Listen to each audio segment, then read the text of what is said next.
What if I told you there's a hidden tax credit that could provide significant financial relief for Canadians facing medical challenges?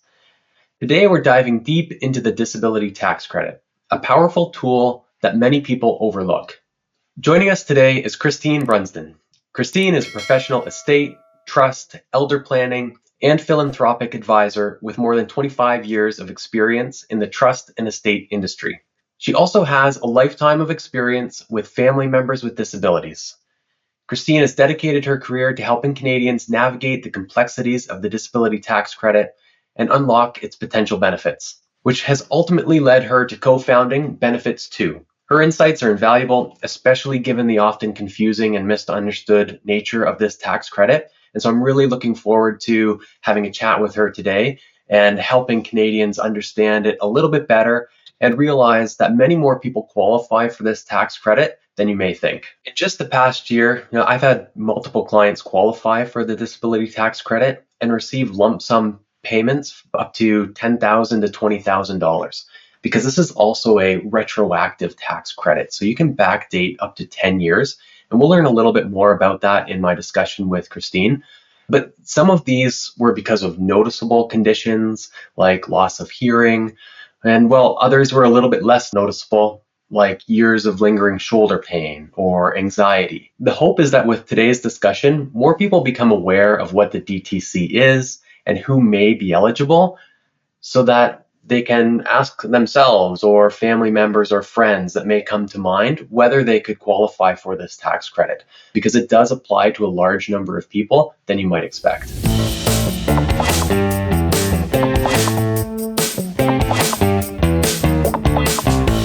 All right, so Christine, welcome to the Canadian Retirement Roadmap podcast. Pleasure to have you, and I'm really excited for our discussion today because the disability tax credit is something that I talk about with clients quite often and have realized that I don't think it's a utilized enough credit, and I think that the information that we can chat about today might open up some eyes in terms of who may qualify, how the process works, and what companies are out there, good and bad, that can help people navigate through the disability tax credit. So I appreciate you coming. And just briefly, can you give us some information on what inspired you to co-found Benefits 2 and dedicate your work to the DTC? First off, I want to thank you for the opportunity to come and talk to you on the podcast. I never turned down an opportunity to raise more awareness and education around this credit, which kind of dovetails into what happened to me and led me to co-founding this company. So I have been applying for this credit for people, Canadians, for a very long time since I started in the estate and trust industry in 1997. And I always just assumed that when you sent an application off to the doctor's office or when you asked the doctor to fill out the application, that they would just fill it out and we would send it in and it would get approved. And I never really had any sort of negative experiences. And maybe it was because the people I was applying for were predominantly already deceased and CRA really didn't take much issue with those applications. I don't know. But when I came into this on my own side with having a family member with a disability, this family member had been struggling for a long time. So was my daughter, and she was identified as having a non-determined learning disability. So I noticed things were, words were getting mixed up, and there was just struggles when she was about 4. And we ended up with the Learning Disabilities Association of Ontario doing some programming there. And then we were in French immersion at the end of grade 1. She was very behind, and I ended up getting assessment and getting her into a specialized program. And so by the time that I kind of thought, yeah, you know what? It was like 2 assessments kind of later, and she was at that point 12, and I'm thinking she probably qualifies for this. But every time I sent her into the doctor's office, they would always say, yeah, she walked in here just fine, she doesn't qualify. And I thought, okay, I'm sure there's more than just walking that qualifies for this credit. And then we had some turbulent years throughout adolescence. And at age 18, I put a contract in place with her where I said, you need another assessment and, you need to follow whatever kind of plan is presented here to be able to move forward successfully. And so we had the other assessment done, and I'm thinking, okay, well, she definitely qualifies. I'm sure of it now, having read more about this, that she definitely qualifies. And again, I'd send her in the doctors, and they kept saying no. And then in 2020, a group of us got together and formulated a group on LinkedIn, and I ran a summit that year with another financial advisor. And the fifth day that we did of this summit, it was a 5-day summit. The fifth day was all about legacy planning for people with disabilities. And Dr. Wayne McLeod and another individual who owned a promoter company came on, and they were doing a talk about the disability tax credit. And after that talk, I was convinced that yes, she would qualify. And so I reached out to them and said, would you help me with applying for my daughter's disability tax credit? Oh yeah, sure, no problem. And we sent it in, and 3 weeks later she was approved. And I thought, so why did I struggle so hard with this? It was just simply that I hadn't met the right people to really take me by the hand and make sure that I could be successful in this credit. The problem for me was that the individual helping me on the tax side and the one that kind of wrote the disability tax credit application for Dr. Wayne's sign off charged me a percentage of my refund, i.e., a promoter company model.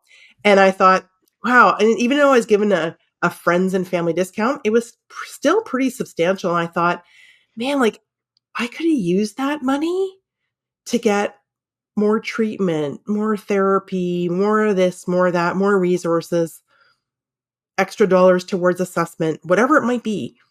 And I thought, it doesn't seem like it's rocket science per se with respect to the application that was written. Like, yes, it took time and they had to go through the assessments, and I did not want to begrudge that whatsoever. But I did reach out to Dr. Wayne and said, don't you think that we could actually bring some innovation, transformation to this process, maybe a little bit of tech, and make this easier for Canadians? And he said, yes, I've often thought there should be some sort of application that helps Canadians with applying. And he said, I had gone down this path before, but just didn't get it off the ground. And so that's when I kind of made it my mission to be able to, bring him along with me and say, let's build something that helps more people. And that's really how Benefits 2 was born. We did have another individual involved. We've since, kind of waylaid that relationship and moved forward on our own.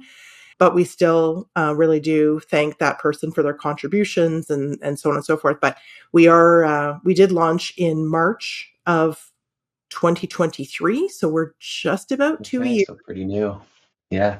2 years in. And I can say I'm so thrilled at the number of people that we've been able to assist with this.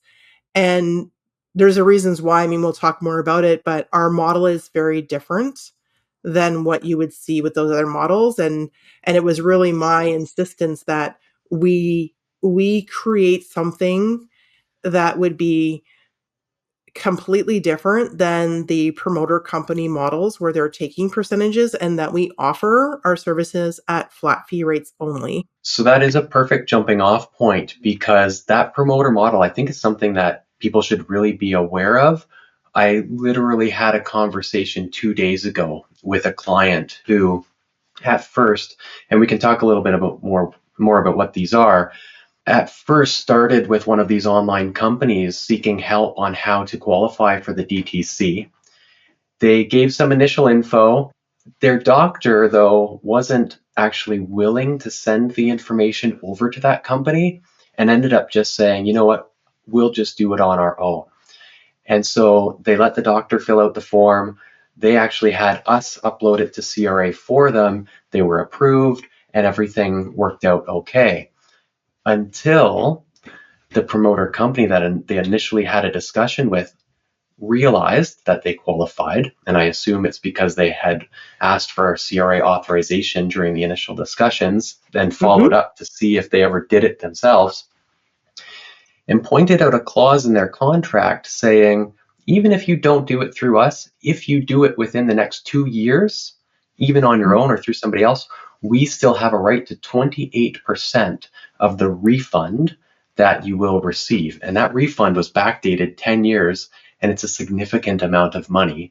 And that's something that I know a lot of people go into without realizing what the actual cost for that service will end up being if you're receiving a large tax refund once you get approved.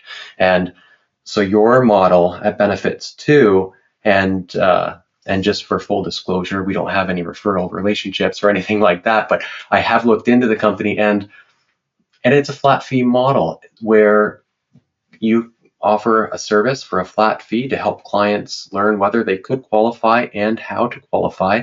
And maybe you can speak just briefly to that, and then we can jump into more about the DTC itself. Before I let you go on that point, so we're very aware that that happens, and we know that those companies do have those agreements. One of the very first things we ask our clients is, have they ever engaged with a promoter company in the past? If they have, we are very pro saying, hey, before we do anything else, we need you to go into your My CRA account and remove the authorization Mm. for these companies. And then you need to cancel whatever contract you put in place.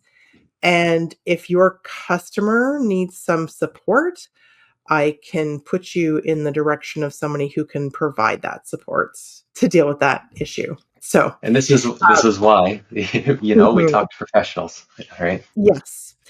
So we're well aware of that. And I think I had my eyes opened since our last discussion as well, in that I had clients reach out to me to apply. They had originally called CRA. They'd asked CRA. They both acquired their disabilities while on the job. And they called CRA to ask if they would potentially qualify for the disability tax credit. The CRA agent said, yes, I think you would. Let me call you right back. They called from a non CRA line, probably a cell phone line, and they referred these people to a promoter company.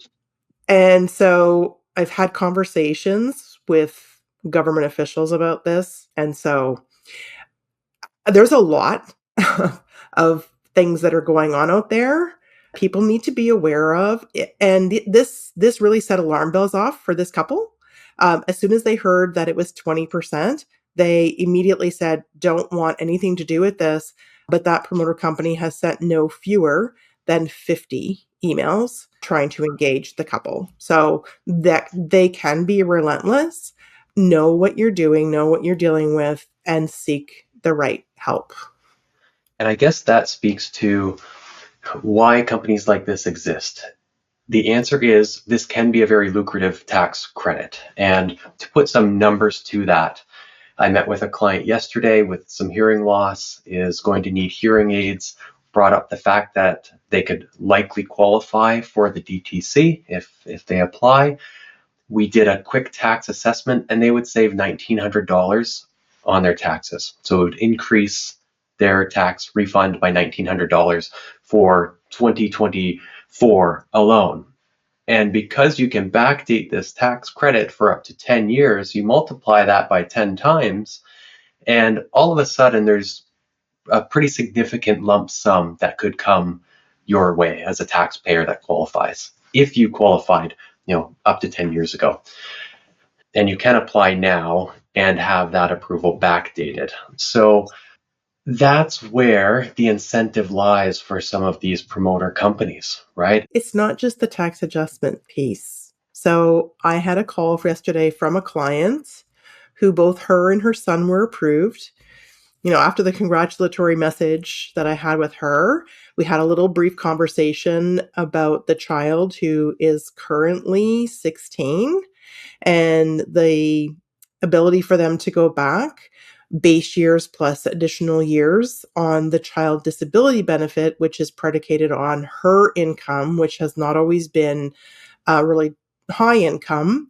And we calculated that her child disability benefit back pay would be in excess of 20,000. Can you imagine if she was with a company charging even 20% of that? That's a significant amount of money that would be taken out of what she should receive to get her child more assistance, more help, more, all of the things. And not only that, to compensate her for the outlay from her own pocket for all the therapies and all of the extra supports that she's given to him over his, the course of time that he has struggled with the disability. Yeah, so I think the takeaway here is when exploring the application for the DTC, make sure you're talking to a reputable company, and you ask these questions about compensation structure. What are you on the hook for if you use one of these services? And if there's not a clear answer, or the answer is we don't charge anything, then make sure you talk to someone like Christine, your financial planner, accountant, someone who has a little bit more information on how the disability tax credit works. Because unfortunately, a lot of the companies that are promoting this service do charge excessive fees. So with that out there, Christine, many people associate the DTC with severe disabilities. However, the truth is that CRA's eligibility criteria of a marked restriction isn't as clear cut as many think. So, can you shed some What light is on what is market, Patrick? What is market to you? Like if you just read a Great market question. restriction, what does that really mean? Significant, obvious, which Mm. are troublesome words, right? Because what is obvious? So there's misconceptions around this word. Can you maybe dive into it a little bit and tell us Absolutely. what the CRA's interpretation is? Yeah. And it's very simple. It is not condition or diagnosis based. It is, do you have a condition, a limitation, whatever word you want to apply to it, disability. Some people hear the word disability though, and they think, I'm not disabled, right? Yeah. But I do have some sort of limitation that causes me to take 3 times longer, generally 3 times longer than somebody else my age without this impairment to perform an activity of everyday living, right? And the activities of everyday living would be vision, hearing, speaking, feeding, dressing, eliminating, walking, performing mental functions, and then sustaining life therapies as well would also be one of the criteria areas. But does it take you 3 times longer to perform the activity of everyday living compared to someone else your age without that impairment, even while using any devices that you may have to help you? And does the condition generally affect you 90% of the time? So you're dealing with the struggles of this generally 90% of the time. Now, that doesn't mean necessarily 90% of every day. It could be 9 out of every 10 days, right? So there's lots of ways of looking at the generally 90%. This is where I find a lot of doctors use the market in the using the terminology I kind of came up with when I first thought about it: obvious, significant. And I've had many clients say, you know what, Patrick, I took your advice. I brought the application form to my doctor, and they just said, you don't qualify for this. There's no way. It could be your arthritis isn't that bad. Yes, you have diabetes, but it really doesn't take that much time out of your day. Whatever the reason may be, they become defeated. So we've talked a little bit about the importance of the doctors in this application process. Can you expand maybe on their role and some feedback maybe to those whose doctors are not as responsive when First of we all, ask? I'd love to ask you a question. Sure. How many hours of instruction do you think a doctor receives during med school about the disability tax credit? Great question. I bet it would be next to zero. It is 0. Yeah. How many sessions or education, pamphlets, any sort of a continuing education, do you think a doctor receives once they're in the field about the disability tax credit? I would certainly hope there's some. I mean, and CRA has gotten a little bit better in informing clients, but only once they qualify, maybe The once every answer couple of again is years. zero. And so is it any reason? I mean, we all, would love to blame someone for this, but I think it's a culmination of a lot of different things. And that is that if somebody had taught this, we talk about financial literacy, but if somebody's talking about this to you in high school as part of a financial literacy program, you're thinking, I don't need to listen to that. I'm invincible. Like Right. none of this stuff's going to affect me. How do And I even pass if the we did exam? Exactly. And even if we Yeah. did teach it to you, then you may have learned it and answered it on a test, but would you have brought any of that information forward with you? Unless it was relevant to you in some way, shape, or form in the future, it wouldn't have stuck with you.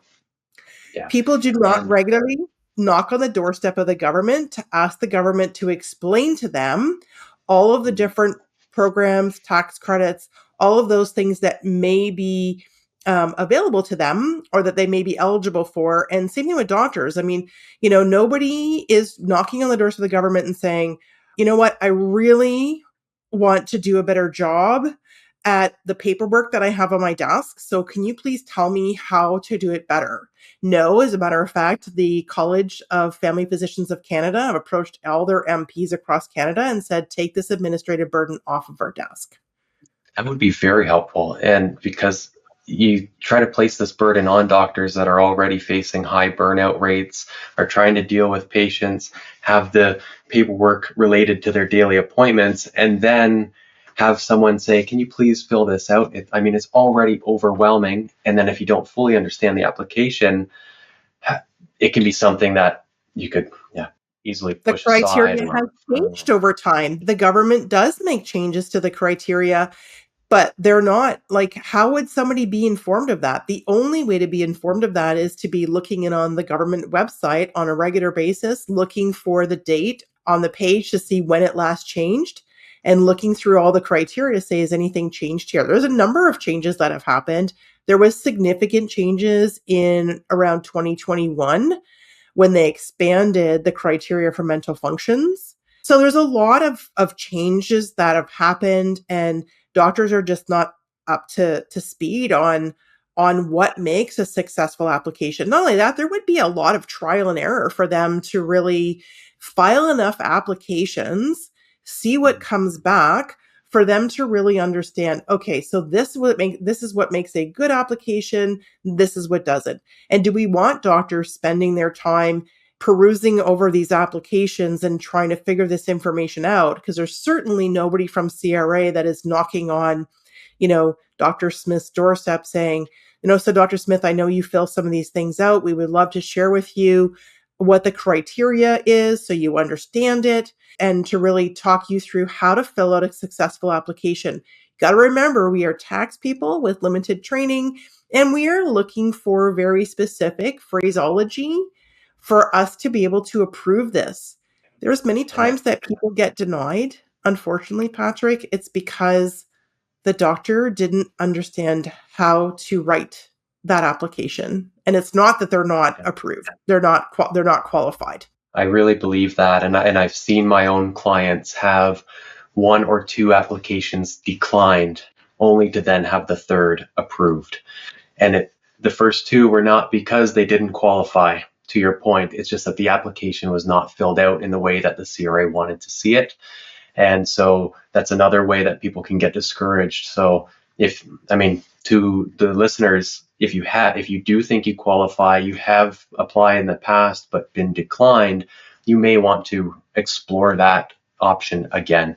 And this kind of ties back into your company, Benefits Too. So knowing that that is a hurdle and that many doctors, although well-intentioned, don't necessarily know the criteria on how to fill out the form or how to do it in a way CRA wants, how does someone like you and your company help? Do we have a relationship with doctors that can help fill out the form for clients? How does that work?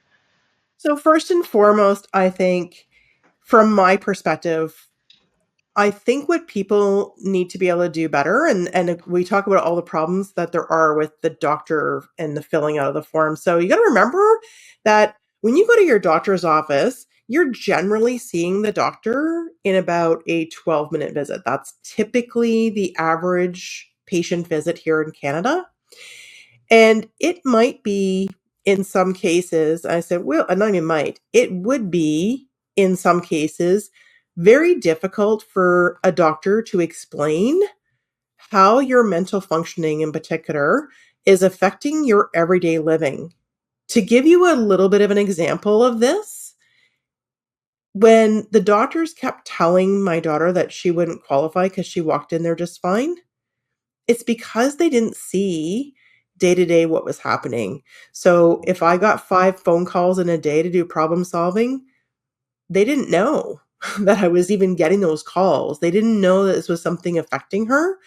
So I think people have to be in knowing that they need to be empowered to be able to approach their physician and say, I understand that you may not understand the qualification criteria, or if you do understand the qualification criteria, you may not understand how that criteria, how those impairments are affecting me and how I have to navigate life with those impairments on a day-to-day basis. Would you be amenable if I went through and prepped an application for you to save you the time of having to sit down and fill this out yourself? If I go through and prep it for you, would you be willing to sit down, review it, and sign off on it if you're comfortable? There's nothing that says that the doctor is the one who has to fill out the form. As long as they have an eye on it and they are certifying that the information in the form is correct, they don't have to fill it out. And this is something where there's a lot of misconceptions amongst physicians about what qualifies, how this has to work. Some people think, many physicians have approached me and said, well, they have to have 2 impairments. I said, where did you ever Mm. get that notion that there had to be 2 impairments to qualify? And so I think a lot of doctors shy away from this as well, because they may have had a good number of clients who have been declined. Maybe it was their lack of being able to write a properly written application. There could have been other reasons for it. Maybe the person wasn't able to articulate how their impairments were really affecting them. So doctors have this notion typically that this is a very difficult credit to get, and by them bringing it up to the patient, they may be reluctant to do that, because if they actually help the client or patient apply and they are declined, then the doctor feels terrible that they weren't approved for this credit. So they may shy away from it. I think it goes into my research on the stats about where people hear about this credit. And it's 6% of the time brought up by the doctor, according to the people that I approached who have the credit. I said, if you have the credit today, who told you about it? 6% of the time it was the doctor. 20% of the time it was a financial advisor. 26% of the time it was a family member, organization, or a friend. And 44% of the time it was an accountant.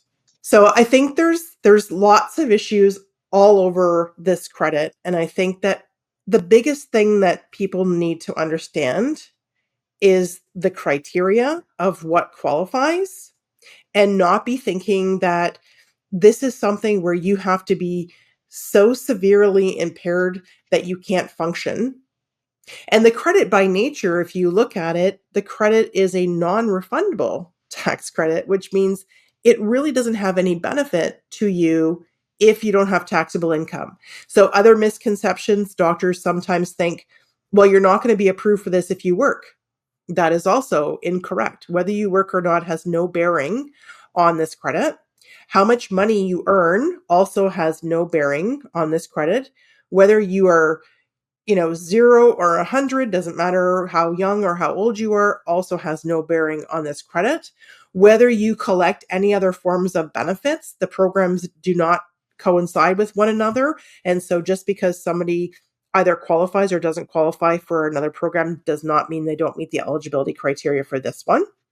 So I think knowledge is power always, and clients need to educate themselves, get themselves enough of a background of this to feel comfortable enough to go to a doctor and have that conversation. Now, I get that a lot of people don't.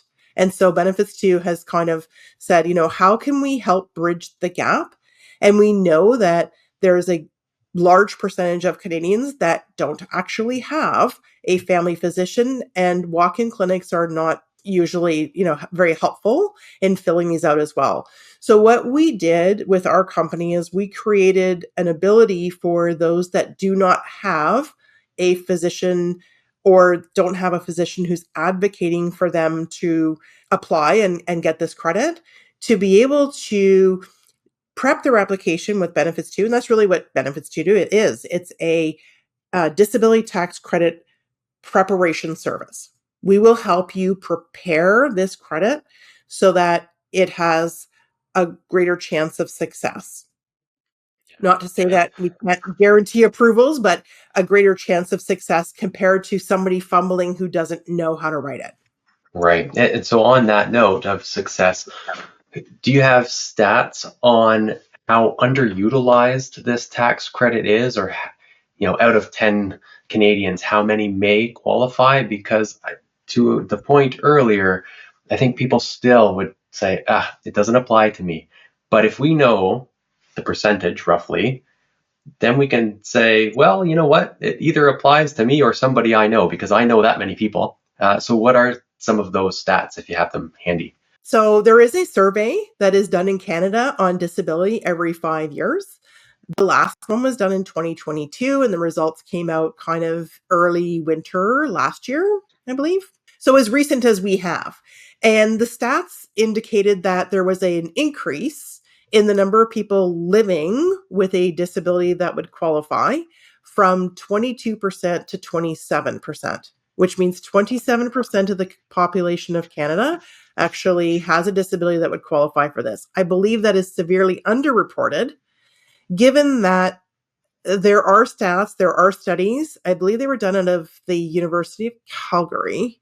And that research indicated that amongst the working age population of Canadians, 18 to 64, they believe that the credit was very underutilized, in that there was a 60% non-utilization rate. So only 40% of Canadians age 18 to 64 who actually would qualify actually had the credit in place at that time. I personally, this is my own personal thoughts on this from the research that I have done, the people that I've spoken to. I do believe there's probably about 4.5 million Canadians that would qualify for this that don't have it today. That's astounding. And I mean, that 27% number, that's almost 1 in 3 Canadians. And I know for a fact, because we have tax preparation services as well, I know for a fact not near 1 in 3, not 1 in 10 tax returns have a disability tax credit attached to it. So the other thing for advisors to note here is that I've done some research on who holds the disability tax credit amongst different populations. Take a wild guess, Patrick, at the percentage of Canadians who hold the disability tax credit today are over the age of 55. In a percentage number, what percent do you think have that disability tax? Like, of the ones that have it, what percentage of them would be over 55? Oh, of the ones that have it, let's say 50%. Yeah, 60 actually. Okay, not bad. Yeah. So I think people need to realize as well that disabilities become more prevalent as someone ages. Obviously, parts wear out, and there are more considerations. It's you look at the one of the biggest disabilities beyond mental functions would be walking, right? Which does affect a lot of our aging population. And what are we in Canada? We are an aging population. We've got a significant portion of baby boomers plus, right? Yes, and we just installed a wheelchair ramp at the office this past year for that reason, right? So if you find that you're having that difficulty going upstairs, I'll stop there. Why don't I let you name some of the conditions that you find are most prevalent in like the pre-retiree or retiree space, since that's kind of where our focus of this podcast is, it's because that might be in people's heads. I don't quite think I would qualify, but I know you've mentioned a few that might not be top of mind that may qualify somebody for the DTC. Yeah. I mean, first off, I'm going to start with elimination because I think that's one area where people tend not to address it. They may not even go to the doctor and have a conversation about it. They just think that's just part of aging, Getting you know, older, yeah, right? Or I've had children, that's just par for the course of having kids, yeah, yeah. right? But they may not realize that incontinence is one of those things that qualify. You're a gentleman, and I've done a lot of research on men with this as well because it's top of mind for me. I see a lot of aging men. My own father has dementia, and I saw the elimination issues, and we had conversations about this just last night. Mhm. So my dad is not quite 80, and I was looking into the stats of, well, what percentage of men actually suffer from things like enlarged prostate, maybe excessive amounts of urination. And I was very surprised to learn that 50% of men over 60 actually have enlarged prostate and could be suffering from things that kind of co-occur along with that, like excessive amounts of urination, could be incontinence as well. And you want to see where the numbers go to after 70. It's no longer that 50% of men over the age of 60. Once you get to 70, it's 90% of men. Wow. So, and that's something that likely qualifies for the DTC. Yes, excessive amounts of urination. You're spending more time in the bathroom.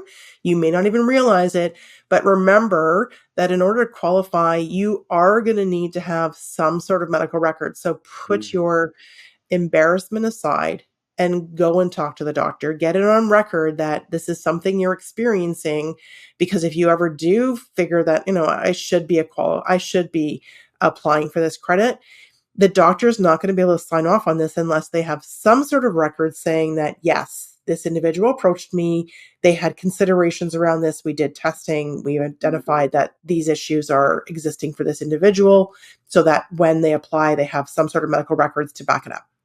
Yeah, great. So essentially anything in your day-to-day life, if it's taking you, like you said, about 3 times longer than you think it would take the average person, or that it used to take you at one point, start to think of those things, and they may be not the ones that first come to mind as obvious, quote unquote, disabilities, more I will so give you just the other two. limitations. I have my top three. My other Okay, two great. would be walking. So I think a lot of people think of walking and they think, okay, well, they have to be in a wheelchair. That's not the case.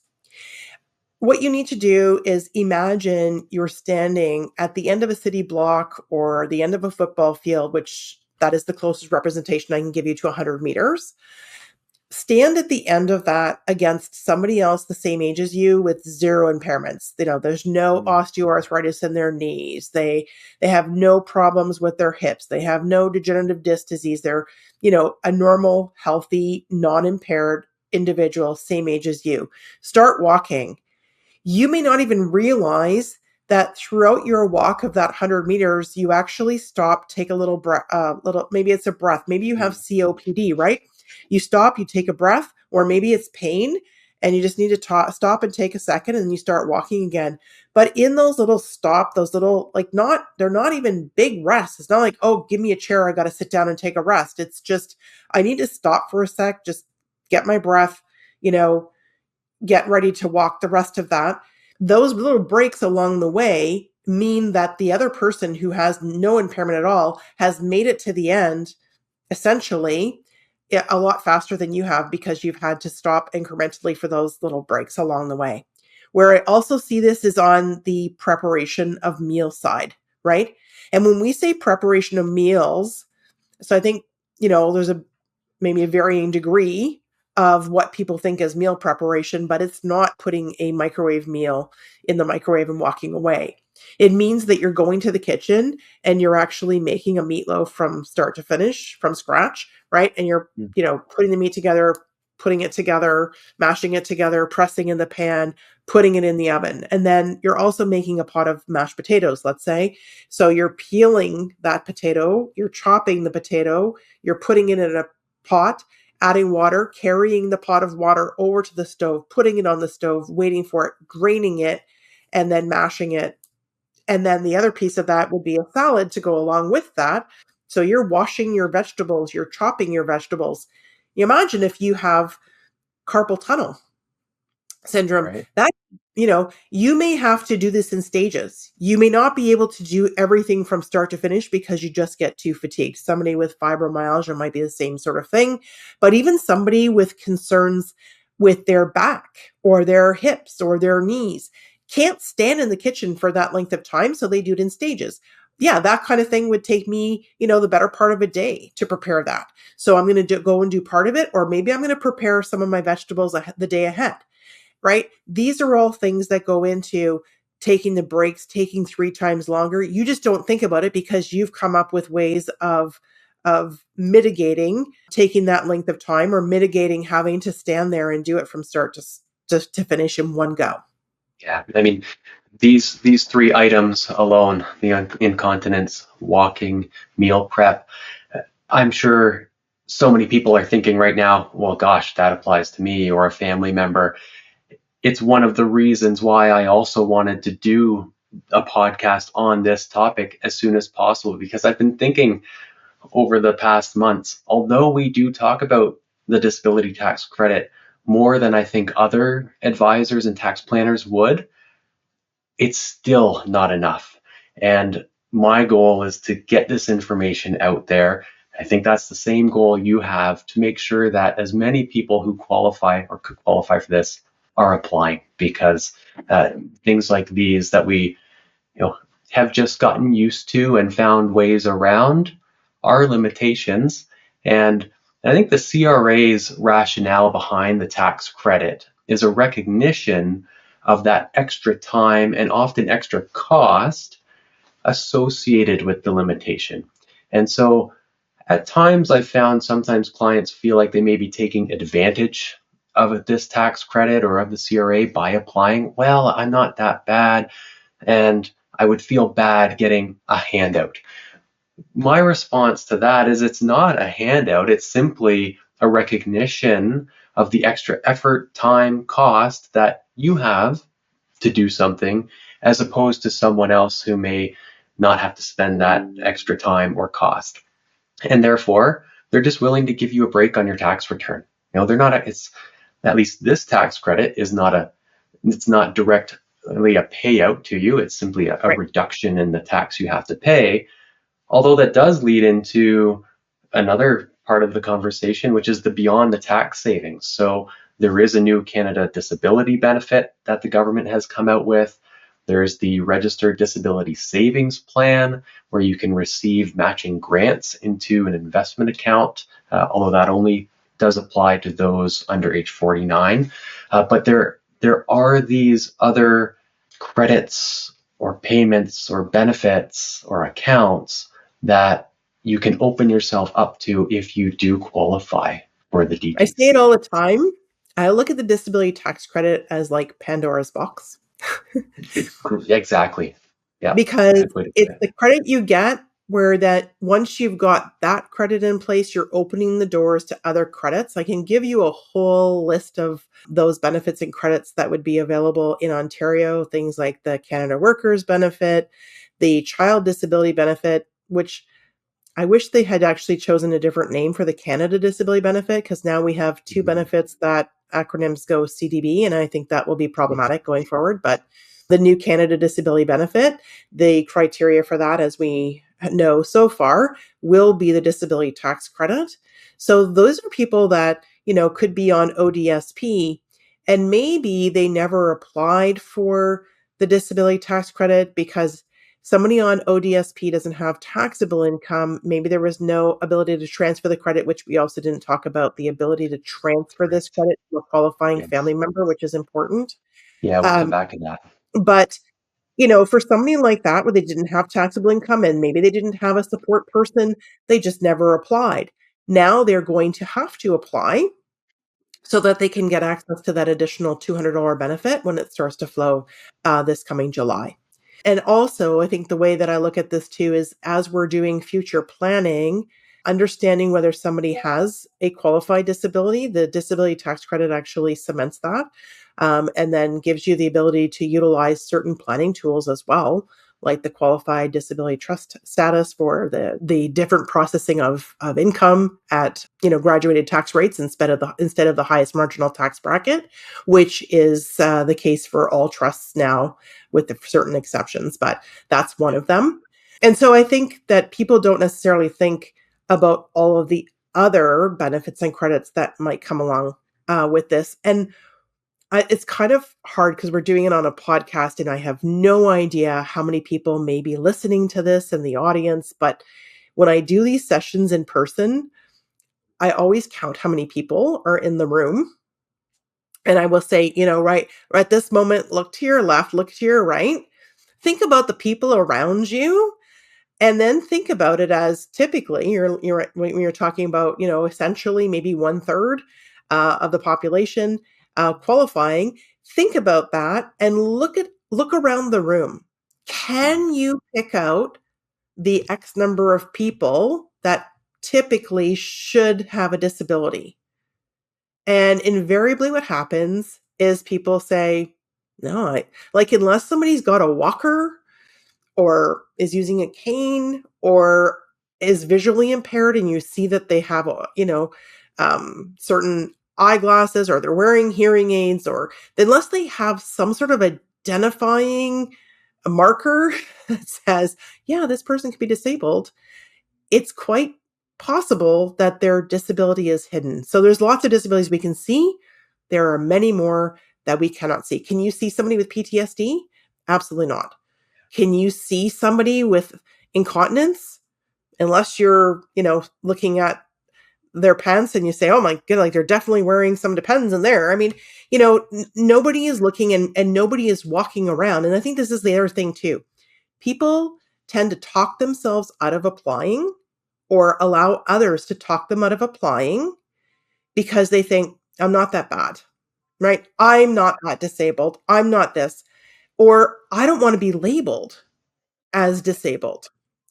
And I think what I tell people all the time is this is never about labels. None of us walk around with signs on our head saying, I have ADHD. I have this. I have that.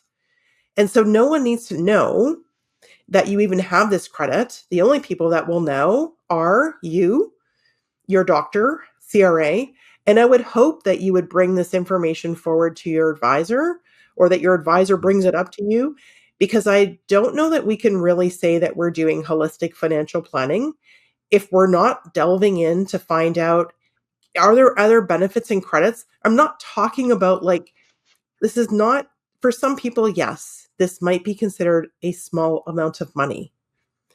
For other people, this is absolutely life-changing.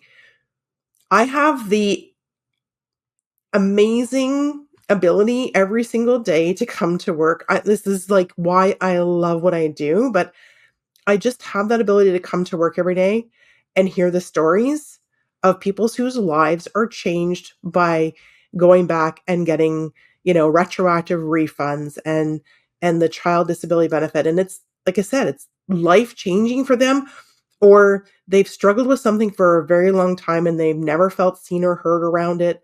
They've never felt like somebody really vindicated them and what they were dealing with. And I see this a lot with retirees from first responders, military. And so those people were kind of taught, like, suck it up, and deal with it. And when they finally are vindicated and they're approved for a credit like this, they become very emotional and they think, finally, somebody has understood me and recognized the fact that this is something that I've struggled with. Yeah, I totally agree. And from the financial planning aspect, you mentioned, I mean, financial planning software like the one we use, we can literally check off the disability tax credit checkbox and show clients over time throughout retirement or the rest of your life, here is the dollar impact it has on you.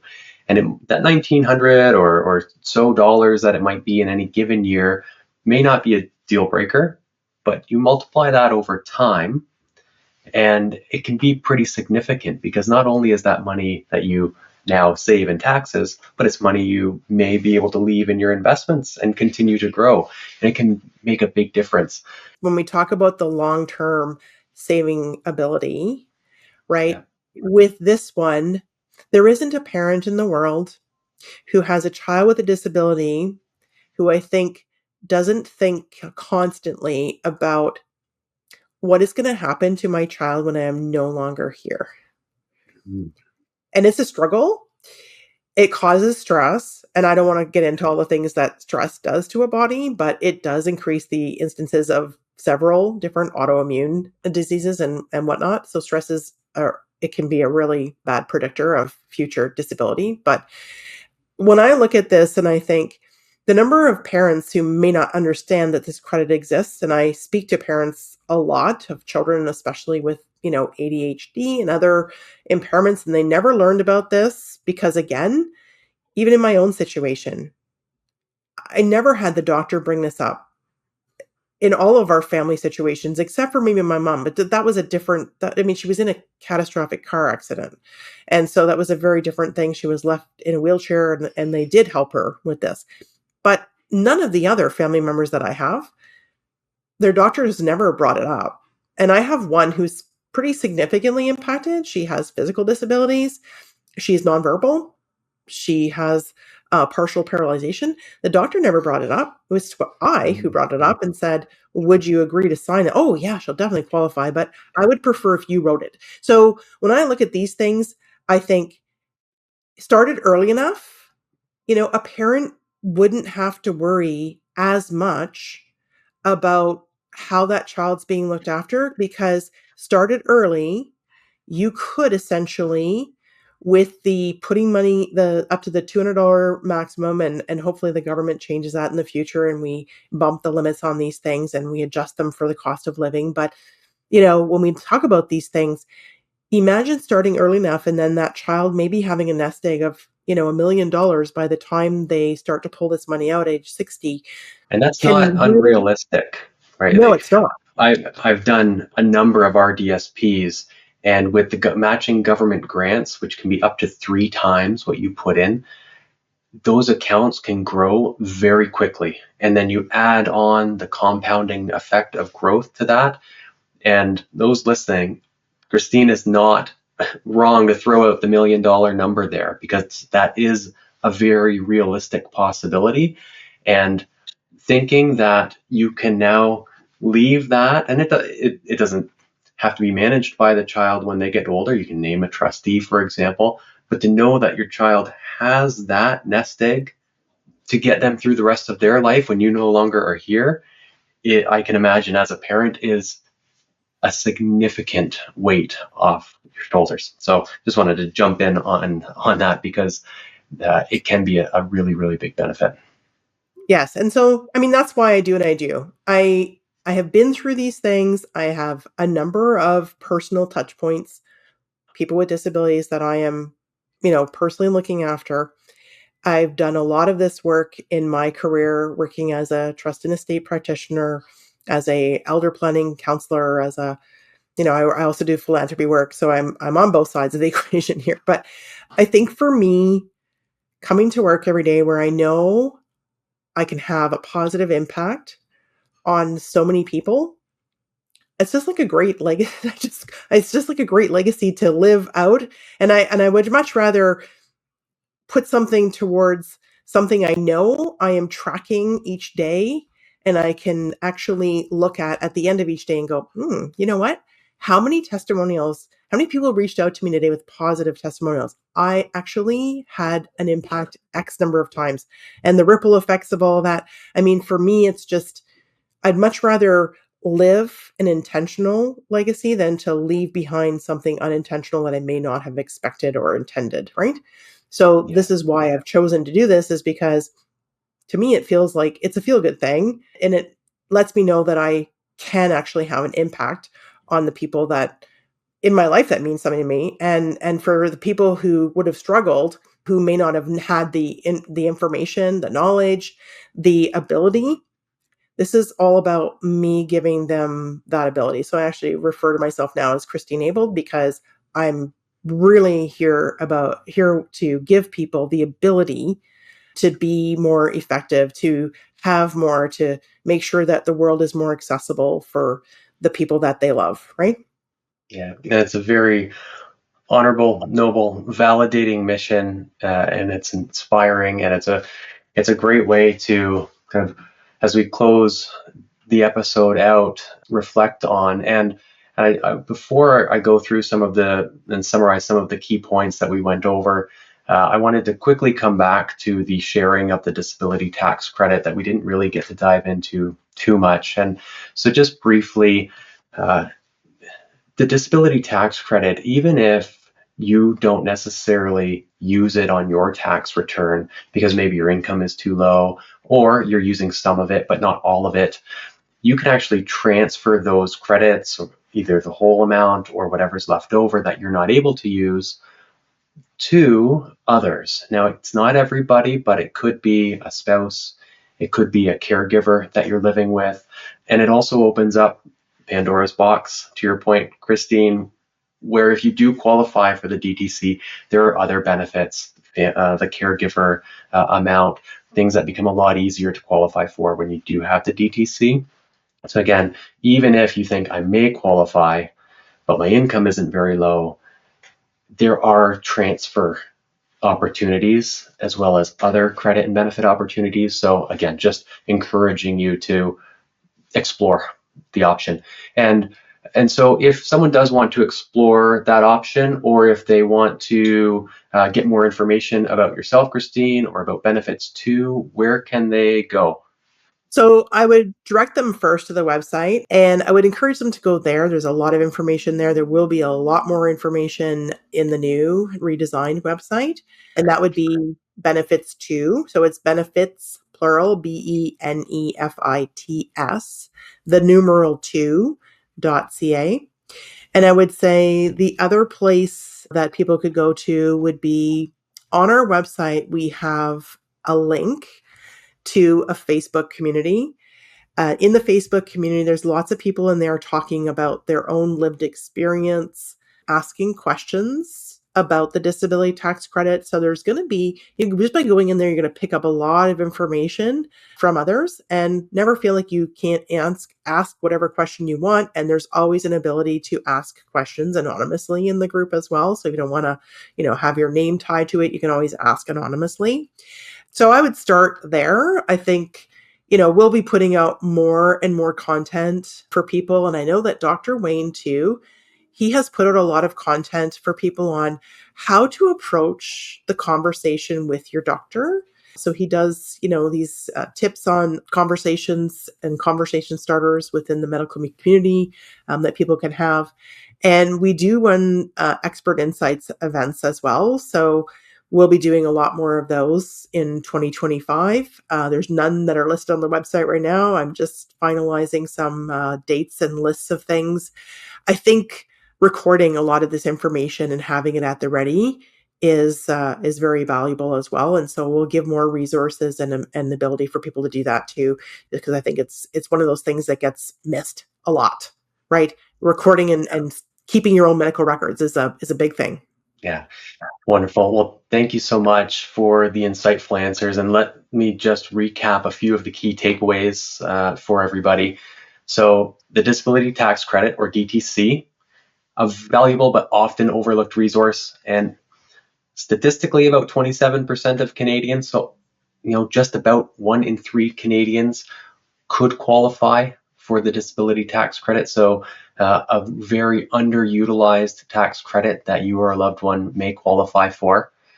The eligibility for which is not necessarily condition related, but limitation related. So if it's taking you longer to do things than it used to, or 3 times longer than it may take somebody else to do, then you may qualify for the DTC. Seeking professional advice is very important. There are a myriad of companies out there. unfortunately, many of which trying to take advantage of the financial aspects of this tax credit. So be careful who you're talking to. Make sure it's a very transparent conversation. You ask questions about how they're being compensated so that you don't end up regretting the process that you take. Talk to someone who's fluent in the DTC application, and that isn't always your doctor. Although well-intentioned, their main focus is working with patients, having meetings, dealing with the paperwork that comes along with that, not always necessarily filling out forms like the T2201, which is the disability tax credit application. So I want to thank you again, Christine. I think this was a great conversation. It will be very helpful to listeners, and wish you all the best in your mission of making sure as many people that qualify for the DTC as possible send in those applications and get approved. So thank you very much. Thank you Appreciate for it. helping me to make that a reality here today as well. Patrick, I really appreciate you taking the time. My pleasure. And if anybody has any questions, feel free to reach out to myself or to Christine through the website, and we'd be happy to provide as much information as we can to either yourself, your loved ones, whoever it might help. So thank you so much, and hope you enjoyed listening. Trademarks owned by Investment Planning Council Incorporated and licensed to its subsidiary corporations. Investment Planning Council is a fully integrated wealth management company. Mutual funds available through IPC Investment Corporation and IPC Securities Corporation. Securities available through IPC Securities Corporation, a member of the Canadian Investor Protection Fund. Insurance products available through Patrick Briscoe. Independent of his role with IPCIC, Patrick Briscoe is also a co-author in the forthcoming books entitled Financial Success for Pre-Retirees and Financial Success for Retirees, due out in early 2025.